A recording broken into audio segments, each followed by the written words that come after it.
On today's episode, we'll be discussing cancer and vocation. 7 survivors will have an open discussion about how their experiences while having cancer as an adolescent or young adult influenced their education and/or occupational aspirations. This is a patient-centered podcast consisting of young adults from Penn State Health, Milton S. Hershey Medical Center in Hershey, Pennsylvania, USC Norris Comprehensive Cancer Center in Los Angeles, California. This hospital collaboration unites adolescents and young adult cancer patients from opposite sides of the United States, bringing awareness to a public platform that despite where you're living with cancer, we are all the same kind of different. My name is Jill Robertson. I'm the Psychosocial Program Coordinator for Pediatric Oncology at Penn State Health. Life on Pause is a Penn State Health adolescent and young adult program funded by 4 Diamonds, whose mission it is to conquer cancer by assisting children, young adults, and their families through superior care, comprehensive support, and innovative research. What does having cancer and the title Life on Pause bring up for you in terms of your educational choices and career path?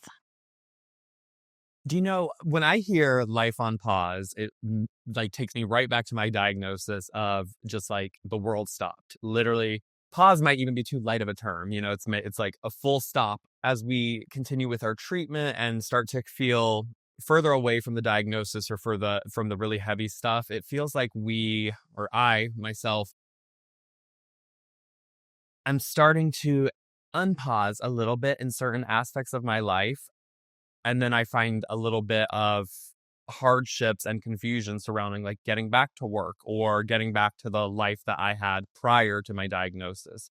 So when I hear life on pause, it's a mixture of like, it's kind of there's a positive spin to it, that makes any sense. It's like, okay, it's just a pause. It wasn't a full stop. It wasn't the dead end of it all. It was a pause. And now we're getting to the next step again. So as someone who had to stop their, career and is waiting to find what I can do next, it's a powerful statement, I think. I totally agree with the statement of like, it's a pause, like it's not a full stop. Like I was in my junior year of high school. So like trying to like keep my grades up and like look at colleges, it definitely like changed a lot of stuff like that. Cause I felt like I was like disconnected, especially at such like a young age of like being in high school every day. It definitely like changed the shift of that. Especially like I was a dual sport athlete in high school and I still play lacrosse in college. So like having to take like that pause from like sports, which are such a like key part of my life, definitely was like really hard for me like to process, especially like taking that step back. But I think now like realizing that I'm back playing sports and I'm getting back to where I wanted to be. So it's definitely just like a momentary like stop, like think about it, and then you can get back to where you were. Totally. I agree. Do you feel like you have to redefine yourself in a way, like instead of trying to get back to who you were? Do you find that if you try to redefine it, is that helpful or not really? At least for me, because I was like such a young age, that it's like more so of like finding the new me, if that makes sense. Like along the way of like I will never be the person I was before it, but like I can make sure like I'm a better person, like the person that I am now, coming through like everything that I've been through, because like it changes you, but like it can change you for the better depending how you look at it. That's such a beautiful way of looking at it. I mean, we've been dealt this like unbelievable, unlucky, whatever you want to call it, card, but that viewpoint is so powerful, Bailey. Thanks for sharing that. Yeah, I definitely agree with Jared and Bailey with I've always kind of felt like when I was diagnosed that my life kind of froze, and I feel like I'm still kind of defrosting, and I was diagnosed 19 years ago. So it is a process. I was 12 when I was diagnosed, so it was the summer before I would have started junior high school. So you kind of I've always felt like there's no good time to get diagnosed, but I felt like that was a particularly bad time of just kind of teenage years, and it's already kind of a difficult time for you. And then that on top of it. And I always do wonder, like, who would I have been without that since I was diagnosed at such a young age? Sometimes I don't know what is me because of that, or would I have been these different ways anyways, or did that have such an effect on me at such a young age? So I definitely agree with both what we were both saying. Age is such an interesting contribution to these factors. It's so fascinating. I just started my life in California. I just started my career with voiceover. I felt unstoppable. I felt like I was in a good place. I was I booked the show called Onyx Equinox, and I was recording for it at the time. And when it came out that I had cancer 5 months later, it just everything stopped. Everything stopped, and I felt like that everything I was working towards just went to a screeching halt. So it was definitely talking about bad timing. It was just one of the worst times to emerge. Yeah, and I would think Hollywood, so to speak, isn't really in the business of waiting around. Right. It keeps moving even if you're sick. I was working as a makeup artist, Olivia, so I'm definitely in the industry, and I feel that the screeching halt of it all, because it just keeps going. I would echo kind of what everyone has said regarding life on pause. For me, like when I was diagnosed, I was in my last semester of graduate school. So I had been making a career pivot. I'd worked in a specific industry for 10 years, and I decided I was done with that industry. Decided to make a career pivot, go to grad school. And then, like in my second to last semester, I started to notice that things weren't feeling right. And a very bad patient move, I decided to wait to schedule my appointments because I felt like, well, what if something is wrong? Like, I don't want to derail my life plans. And like, maybe everything's going to be okay, but like, let's just put it off. So I did put it off, and I was right. And it was cancer. And then the career move that I had been looking to make, I really couldn't make anymore. It just didn't work, right? Like through treatment, post-treatment. I think Taylor, you had mentioned like there is no good time. Honestly, not being employed at the time, I guess it was kind of a good time to get diagnosed because I didn't have a job that I had to worry about. It was like right before my graduation, so I just threw myself like a really kick butt party, and we called it the like no pity party. So I had the biggest graduation party of anybody in my graduating class because I didn't go to graduation. So there were like some plus sides and some negativities. And I still haven't gotten back on that path that I wanted to. I actually went back to the industry that I thought I was going to leave forever. So I'm back in that industry, but I do have a different job, and I love my job. And I specifically went after like a hybrid role, a remote role, because I knew that I'd want to be able to work from home. That pivot did kind of suit what my needs were. And it's a different pivot than I wanted to make. And, I don't know if I ever will go back to that original pivot, but it was a pause and then just kind of like a derailment, but then getting back on a course correction that wasn't my original path. I definitely agree with what you were saying about like not going back on the path you were going on prior to being diagnosed, but then like enjoying the path you're on now. And I definitely think like for me, like I was looking at colleges, I was looking at like what career I wanted to do with my life, and I always wanted to go to like a big school. And I decided to go to DeSales here in Allentown, just about like an hour and 45 minutes from the hospital, so I wouldn't be too far because I was still going through treatment when I came in as a freshman. And I love it here. Like, this is truly like the school of my dreams. Like, and I never would have probably considered it had it not like being so close to home. Like, I never would have considered it. And I mean, I play lacrosse here. It has one of the best programs for a major, and I just happened to stumble upon it because I needed a school close to home. So I feel like it definitely like not what I planned for myself back in junior year of high school, but it definitely like is a path that I'm glad I'm on now. I think that's really cool, Bailey, that you bounce back and you're playing lacrosse. You know what I mean? That's such an incredibly aggressive sport. It's like in the cold and rain, and they're hitting each other with sticks, and the ball's hard. It's like my hat's off to you. I'm very impressed. It's really cool. I would say for me, my life didn't really take a pause because there were so many months. It was like 6 months to try and to get the diagnosis, to get a biopsy, and then get the diagnosis. And like the symptoms started showing up in like December, and I didn't get officially diagnosed till like July. And so for me, there wasn't really, after I got diagnosed, I had to like go back to the West Coast, and then I had to like figure out stuff going there. And then like, it would just never stop because I got admitted into LA County because when I came back from I was doing a tour on the East Coast, and it ended up just being like a tour of emergency rooms. I was like in Boston, I was like in New York City, I was in like New Jersey and Morristown. And so then I got that. Then they called LA County and they found out that. But my life didn't really take a pause. It just kind of kept going. And when you're in the hospital, you don't really get rest. You only get like dying, like interrupted. So I didn't really have a pause until like years later when I was just like, whoa, a lot has happened. And it was just like dealing with it.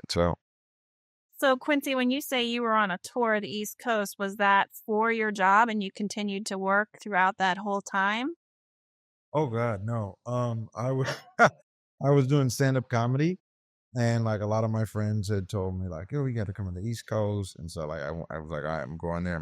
I had friends in Boston and New York and New Jersey, and when I went to Boston, I ended up going to the ER there, and then got like a paracentesis tap, and I went to New York City, and they held me there for a week, and they, and then I went to New Jersey, and then I got the diagnosis.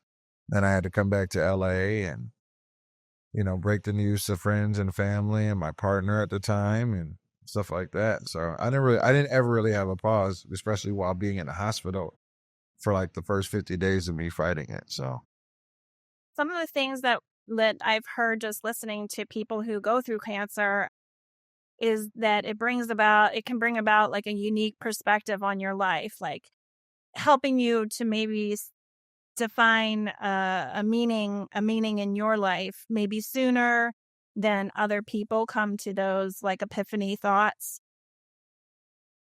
Did you guys experience any of that, or like how did your unique perspective kind of shape your interests and your career choices? I kind of think back to first that initial pause of treatment and then recovery following an amputation and then entering into the last part of elementary school into middle and high school with a prosthetic. And we all know those years are tough enough as they are socially. So it was just kind of finding that new identity of who I was and really how it could form who I was and not take away from. I know we talked a little bit about that moving away from who you were and finding that new you, and I think that's so important, just finding that identity post cancer. And another slightly it still kind of falls along with those unique challenges. As a PT student, a lot of my classmates are athletes. Like they get introduced to PT through a torn ACL or meniscus, things like that. And I come in because I love the impact my PTs had on me with my prosthetic and giving me that second chance of an active life. So it's certainly maybe a little bit of a challenge, but I'm not so comfortable in the gym setting or the athletic setting. But it's just so incredible bringing that other perspective in and a whole other side of rehab that a lot of my classmates maybe don't think about as often, but that's a unique challenge, but also a great opportunity I've found. Do your classmates want your input and an opinion on certain things based on like your physical therapy needs being related to something not sports? Right now, as I'm 2 years into it, I kind of have picked up on, they notice that I pay attention to little things and details where they might have already assumed we do this because we're stretching this muscle, where I have to think through, okay, this is a common exercise for this muscle, which I didn't exactly gain from a gym setting, but I just notice little things like that. I think they've picked up on that, and they'll sometimes ask me, "Okay, Shirley, what do you think about this?" More so in that way. Oh, and just kind of the unique avenues we can take physical therapy. So a lot of students want to take physical therapy into the sports setting, maybe athletic training focused, but it's really interesting. They can get some really cool conversations started about hospital PT or more of those acute settings other than the sports rehab specifically. Yeah, and so when you were going through your treatment and eventually had to have the amputation to save your life, that extended probably needing to be at the rehab hospital and then physical therapy, I mean, that would have extended your time out of school. Do you think those things affected your trajectory? Right. It definitely was a pause. Like we said, and it did feel like it came to a full stop for a while there.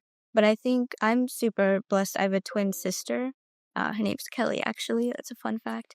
But I was always keeping up with Kelly, and I think that definitely helped a lot in my recovery. So even physically, just trying to keep up doing the things she was doing, but also we developed a healthy competitiveness, I think, throughout school where we were always challenging each other. So I really don't feel as though I fell behind academically or physically because I'm very thankful to have her to have challenged me throughout that time. And I think even toward the end of high school when I eventually settled on physical therapy because of my love for it and how I saw the impact of it, that's a good thing that came out of my cancer diagnosis when it definitely could have held me back, but I am very fortunate to have had things in place that didn't really let that happen. And Shelley, thank you for sharing, how you actually not only turned your cancer experience into unique perspective in your study of physical therapy, you also enabled other people around you, like your classmates, to see the uniqueness as well. And they understand further where you were going through, which enhanced their understanding of how PT can be used in acute setting. And you also talk about how your sister been helping you, giving that support during this cancer out. Did you ever feel pressure to return to work or sports or back to school before feeling ready, mentally, physically, emotionally? And what factors contributed to these feelings? Well, I was not able to return back to work because I'm a makeup artist before I got sick, and that's obviously a very physically demanding job. So that was kind of crazy after I found out that I had like neuropathy in my hands and needed a double hip replacement. And then I'm still recovering from those. And, and being like, oh, you're not going to be able to stand for 12 hours on set doing, fine tuning eyeliner and all of that stuff. I can still beat my own face, which is nice to, sit around and do that from time to time. But really grappling with this is what I had moved to LA and started to pursue all through my 20s, waiting tables and being a makeup artist and getting my breaks and, getting closer and closer to my dream job of working with Christina Aguilera and Nicole Kidman, et cetera. And for all of that to kind of be like, okay, now I'm better, whatever that means, as a patient and everything. But then to be like, oh, you are, you're in remission. But yeah, that shaky thing with your hands, you probably won't be able to hold eyeliner for another couple of years. So now it's a full, restart. It's like, oh, what do I do now? I have, it took me 6 years to get a two-year degree back in my 20s. So it's not like I'm necessarily ready to jump back into the education field, but it is a question of like, I'm 36 and I am truly having to kind of reevaluate what I can do, what I'm physically capable of doing, what I want to do. Because now, this whole thing of like, oh, wow, life is short. And now I think we probably all can agree with that. Like we are like aware of the mortality that it comes with being alive.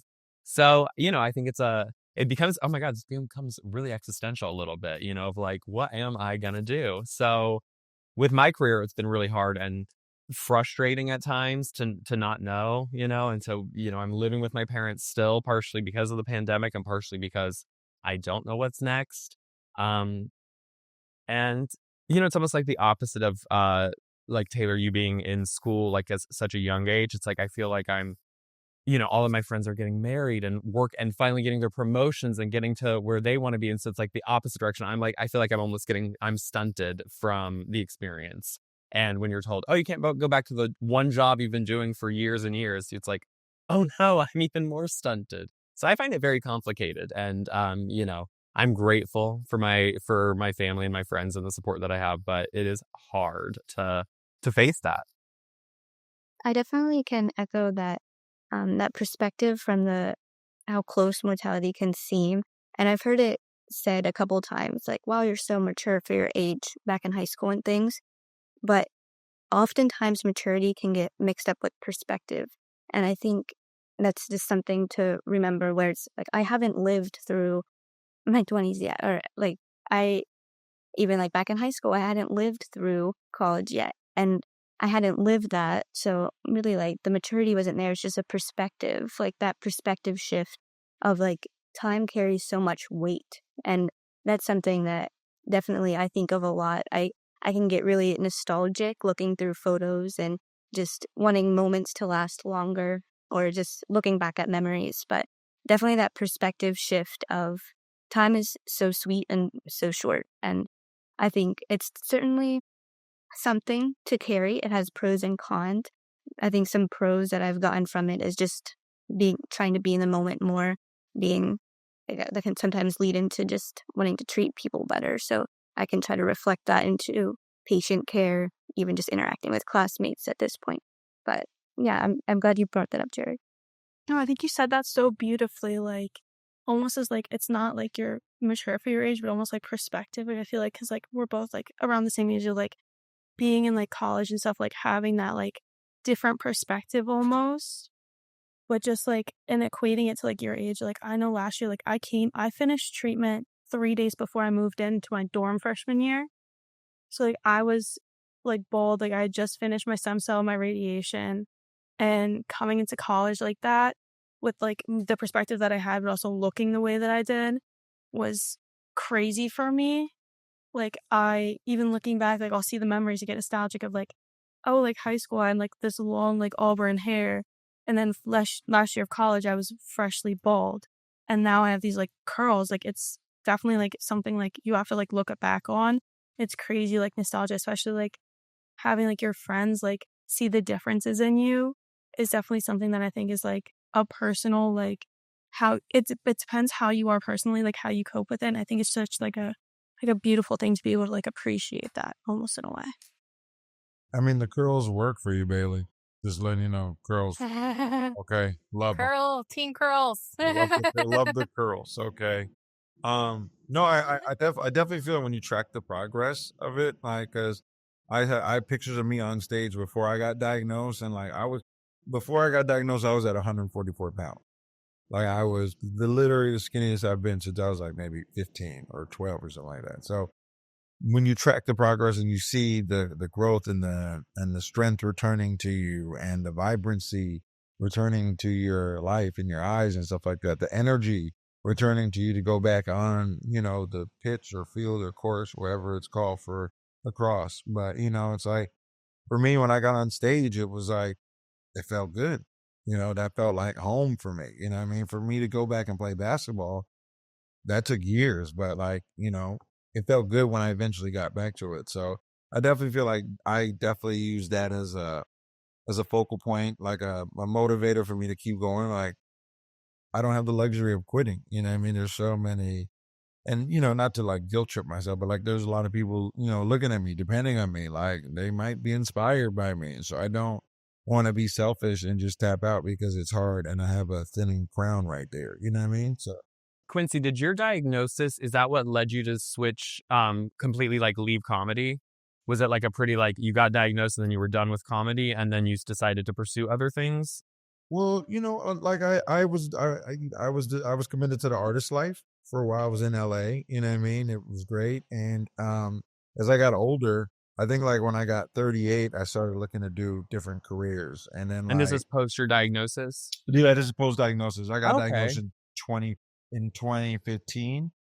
And so from 2015, I tried on different hats because I realized like, well, I'm getting older, and as you date, like you can't tell someone you're following your dreams and be broke. So like I was like, I need to be able to have like some type of stability, which was ironically the thing that I was trying to avoid for so long. And so now I'm like, oh, I'm gonna be a travel nurse. And like I tell my partner now, she's like, yeah, I'm proud of you, but like, whew, what a contract. I feel like I totally agree with like what Jared and Quincy was saying of just kind of there's all those what ifs of just like I'm 31, I live with my parents too. I really am loving the job that I kind of fell into right now, but I still have all of those like what would I be doing if I wasn't diagnosed? What job would I have had? Would I be on the same track? Kind of would I be married? Would I have kids? Would I have my own house? Would I kind of be like, quote unquote, like where I'm supposed to be, kind of comparing yourself to other people? So it's really hard to not think like I'm not living up to what I'm supposed to be. And is it because of my diagnosis? Did it really put me off track that much to feel like I don't know if I'm doing the right job that I'm supposed to be doing? I don't know if I'm kind of where I'm supposed to be in my life at this age. And would it be totally different? Or is this just how I am naturally? Or is this just how things would have worked out? So it's really hard to kind of live with those and work through those feelings of just, was that really dependent on all of that? Or just like, who would I have been, or what would I be doing, or where would I be living like without that part? To like what Shelly and Bailey were talking about earlier about just like being told like, oh, you're so mature for your age. I mean, for the three of you, like you each went through some major traumatic events when you were very young. And for me, like it wasn't cancer, but like when I was in college, my senior year of college, my then boyfriend, now husband, his brother suffered an anoxic brain injury. And so we spent our entire senior year hopping between ICUs and emergency rooms. And like most of my senior year was spent just being in hospitals. And so like, while it didn't happen to me, it was hugely impactful to my life, and it forced us to grow up really, really fast. And I know, Shelly, you had talked about like, there's some FOMO, and you look at the photos of the other people who are your age, like that was right for my 21st birthday. I watched everyone else out there partying, and I was like, damn, I wish I was partying, but instead I'm sitting here in an ICU. And under like recognizing some of that. And I think it's that whole like living in contradiction, right? Like it is okay to feel like it sucks that you weren't out there, but also because of that experience, that's why you are successful in what you're doing now. That's why you have that new perspective on life. And that's why you power through some of these things, because you recognize that like life is short, and you kind of have to like just like grab life by the cojones. Don't even know if that one's okay to say. I tried to fix it and I couldn't fix it. Sorry. But like you just kind of grab life and you go. And I think for me, like I definitely had those moments with you, Taylor, where I'm like, did I take the wrong path because of what happened to me? Or did what happened to me set me on a path that is actually a better path for me? And who knows? Like, we don't know. This isn't a sci-fi film. We don't get to try the other paths out, right? So all we get is the one path that we're walking down. It definitely is like tiresome to be resilient and fight. Like, and it's tiresome to like, sometimes people will talk to you normally and they'll be vented to you. They'll be like, oh, Jill, man, guess what happened? This isn't happening. I mean, it's not, I'm sorry. It's nothing like what it's like you're human. Like, you know what I mean? I'm human. We can still exchange struggles. We can still commiserate with one another. Like, I don't need the kid gloves on, but like, for me, I did cancer. I mean, I did cancer. I did chemotherapy every 3 weeks for like 7 years. So it was just like, that was just my life. So when I said I didn't get a chance to take that break that everyone else got a chance, the pause that we were talking about in the first question, I didn't get that till I stopped, doing chemotherapy for a while. And then like, that was the first time I was like, oh, my life's not in 3-week increments. I don't have to book everything around 3-week increments. Like, I can't do a show in this day. I'll be out of it. This, stuff like that. So. No, I definitely agree with that. Like having to like find the strength to like keep going. Cause like for me, like I went through chemo for like a year, and then I found out it didn't and radiation for a year, and then I found out it didn't completely go it wasn't completely gone. And then my whole senior year, I spent trying like all these experimental drugs so I could continue going to school my senior year and like playing my sports my senior year. And then I ended up doing my stem cell transplant. I was in the hospital for about a month and a week over the summer before I went to college. And it's just like you get to the point where you're like, I just can't do this anymore. Like it's just so taxing. My body hurts. Like mentally, I'm just not there. And just like having to muster up that strength. And like some of the times, like it wasn't even for me. Like I would just see like, because my mom would be there with me, like seeing it, like I can do it for my mom today. Like I can do it for my dad tomorrow. And just like having to like, if knew I couldn't do it for myself, like trying to find someone else that like I knew I could do it for them. At least personally, like that's what like kind of helped me get through it. Because like sometimes like it felt like I couldn't even look ahead. Like I just needed to look one day in the future. And then I slowly started to be able to look ahead. Like, yeah, like college is coming up, like lacrosse is coming up, like slowly I was able to see the light at the end of the tunnel, but like those small goals like kept me to get towards that. the light at the end of the tunnel that really resonates, because when I was diagnosed, I had my life, like I said, my life just kind of started for me. My life in California just started, and I was doing so well, and there were so many prospects that I wanted to do and to achieve, and there was just this big giant roadblock. So I when my attitude when going into getting treated in my surgery, I said, I just want this thing ripped out of me. I just want to continue what I want to do. I want to do what I love. I want to do everything. And I just it was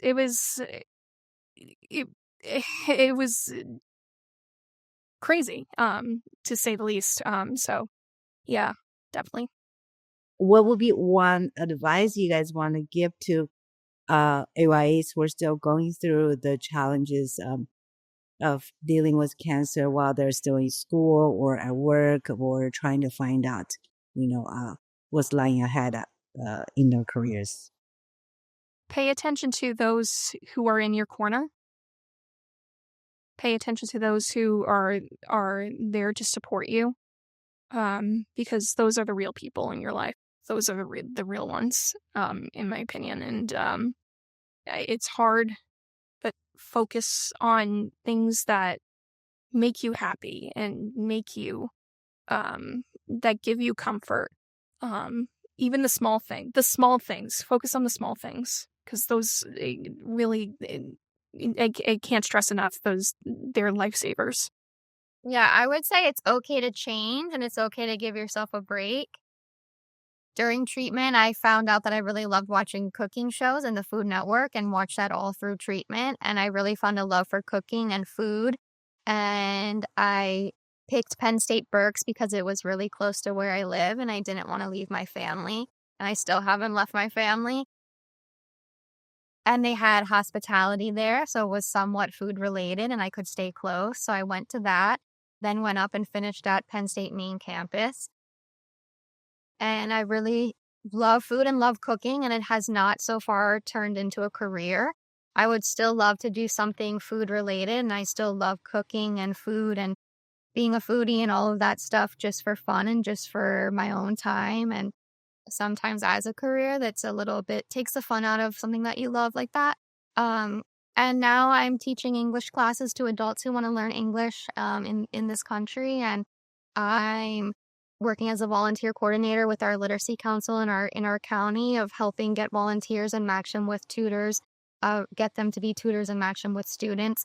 And I just kind of fell into this, and I had always thought about teaching and didn't want to go back to school and to commit unless I kind of knew if I was interested. So now I have a degree in hospitality, but I'm doing this now. So it's okay to change, and it's okay to change at any age, and to kind of feel flexible and just give yourself a break. And I feel like there's a lot of hospitality in teaching and in the job that I have now. And there's a lot of empathy that has come from my experiences with cancer, and kind of being understanding and just kind of seeing where people are coming from. And there's a lot of people that come from different countries and different situations that we have to teach and deal with at my job now. So it's okay to kind of change and just move. And this has been working out nicely, and we'll kind of just see where it goes from there. And it's okay to feel like, okay, I have this degree, I'm not really using it. They can't take that away from you. You still have that experience, and you can kind of find ways to use it in your new position. Something that I found that has been helpful for me, maybe a piece of advice, is just to own your own story and kind of figuring out what cancer diagnosis means for you. And I know it was mentioned pushing those limits, finding out what defines you post-treatment, post-cancer, just really, I don't know, taking a hold of it and making it your own. Let it you're controlling it instead of it controlling you. And I think that's a really good way to just move on from it while taking what you've learned from it, but not letting that hold you back. I think that's been a really good thing for me to remember. I think the biggest takeaway, or to say to someone who's recently diagnosed or going through treatment, is to take all your might to remember that this is not the defining moment of your life. Do you know what I mean? I know, Bailey, I'm stealing what you said, but we are not defined by this diagnosis. We are not defined by it. I think someone else said a year can feel so long during the treatment, but it also flies by. And so grasping onto any bit of who you are, what you love, all of that stuff, but remembering that this is not the world you live in. I had a mantra that sometimes people are like, "Ooh, that's a little dark," and I didn't even think of it as dark, but it was the background on my phone. I said it all the time when I was feeling upset. This is temporary. Now, some people would be like, "Oh my gosh, what do you mean? Like, this is going to end bad?" No, this is temporary. I'm not going to be in this position forever. We're out of here. This is temporary. If it's hour by hour, minute by minute, hopefully day by day, you can kind of do that. I had, take the chains off, make the little paper chains and count down the days, but it will end. It is temporary. And there's comfort in that. And I think that's something that we are when we're in the diagnosis process, it's so much going on. As Quincy mentioned, there's beeping nonstop, no rest, all this stuff happening. So it's easy to get consumed by the diagnosis itself. And so I think just grasping onto that bit of yourself and reminding, this isn't it. This is not, my bald head is not the only thing about me, the sickness in me. It's so much more than that. And, latch onto that, to that positivity if you can. I would echo that. I think my one piece of advice is like, there's more than one reality. Like you don't have to be I know, like with cancer, like the warrior, the strength, like fighter verbiage gets used a lot. Like you don't have to be a fighter all the time. It is okay some days to say like, I just want to be on my couch and I want to veg and I'm just too tired to fight today. You can have these multiple things can be true at the same time, right? Like you are still a fighter, but you may not be what your vision of a fighter is. At the end of the day, like you're still strong, you're still a badass, you're still like an amazing warrior, but like even warriors have to take breaks some days, and it is okay to take those breaks. Like there's always that like cliche of like, when life hands you lemons, make a margarita. Like you don't have to do what everyone expects. You don't have to make the lemonade. You can just say some days like, this is real crappy and I want a drink, even though like most of us can't drink anymore. But you can still say it.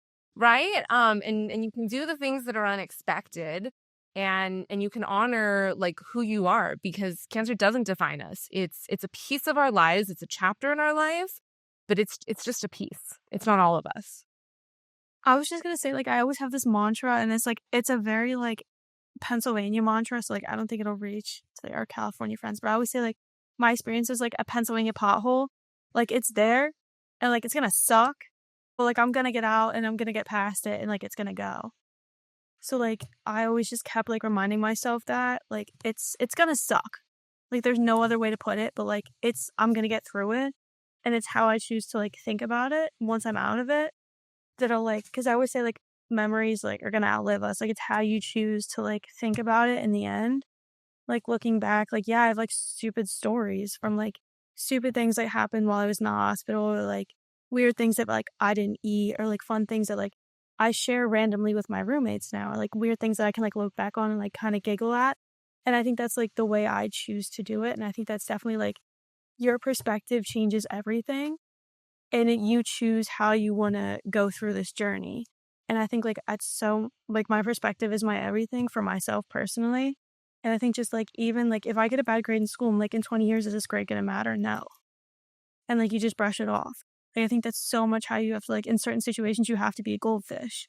Like if you like have a bad day, like you get really sick off a treatment, like you can't keep that in your head and like be scared to like go on to the next thing. Or else you just like be a goldfish and just like forget what everything that happened. Well, finishing up, does anybody have anything, that you want to just specifically say about your experiences as it relates to career and education that you haven't said yet? Keep rocking. Just keep rocking. Keep going. Uh-huh. There's stuff. It might seem helpless. It might seem hopeless, but just keep rocking. Just keep burning with that spirit. So, yeah. Perfect advice. I definitely think it's so easy to like want to give up, but like it's also like it's so beneficial to keep going, because like at the end of the day, like when you're through it and you get that like good news, like, it's so warming. Like, you're just so overjoyed that, like, you pushed through, and not only, like, did you beat it, but, like, you did this while you were fighting, you did this while you were fighting, like, the to be able to look back and say that you did all of that and not only, like, beat cancer, but, like, did other things, like, just pushing yourself through it and, like, keeping yourself occupied is so, like, warming. I know for myself, like, pushing myself through and, like, I was 4th in my class in high school. Like, pushing myself through and be able to do, like, the academic side and then also, like, being able to, like, push through in all my treatments, like, I just, like, had so much faith in myself and, like, believed in myself even more because of that. It's just, like, keeping yourself, like, motivated, even if it's, like, just one day, but, like, you're gonna be happy with yourself. Like, you're not gonna regret it. As you reassess and recalibrate what you want to do post-treatment, and you could take your time, you could pace yourself, you can try multiple things at once, and, like, there's, like, once you have fought cancer and, came on the other side, there's, like, a different level of freedom that you possess. So at least for me, I was like, oh, I can do anything now.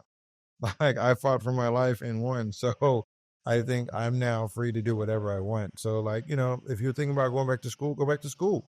You want to go to grad school? Go to grad school. Get several degrees, MBAs and all that. You know what I mean? I'm not naming names. I'm just saying, if that's what you choose to do that. You know what I mean? But, like, don't realize that you have no limitations once you overcome cancer. You're really free to do whatever you want, and take advantage of that. Take advantage of reassessing who your friends are, where your community is, where your family's at, reassessing if you want to stay in LA and you want to be more connected with people back home. Just feel free to do a little audit of your life at that moment and look at it through the lens of gratitude and gratefulness, as opposed to, like, look at all the things I've lost and just be like, hey, look, things didn't work out the way that I would have hoped in a lot of areas, but there's a lot of things that have worked out surprisingly that I didn't think would. So that's how I approach things. Yeah, I'm super appreciative for all of you taking this time tonight out of your schedules to join us and to share your experiences to help other people. And I'm always it's so inspiring. What I've learned is like what you were talking about earlier tonight, is that you just have this altruistic desire to give back, and it's something I hear over and over again, and it's just a really unique perspective to your population, and it's wonderful to hear that over and over again. And I learn something new every time I host a group of people like this. And so I'm just so thankful that you're vulnerable and willing to share your stories. Thanks for listening to Life on Pause. Ideas or suggestions for future episodes? Feel free to share them with us. Make sure you like, subscribe, or follow us on YouTube, Spotify, or wherever you listen to your podcasts.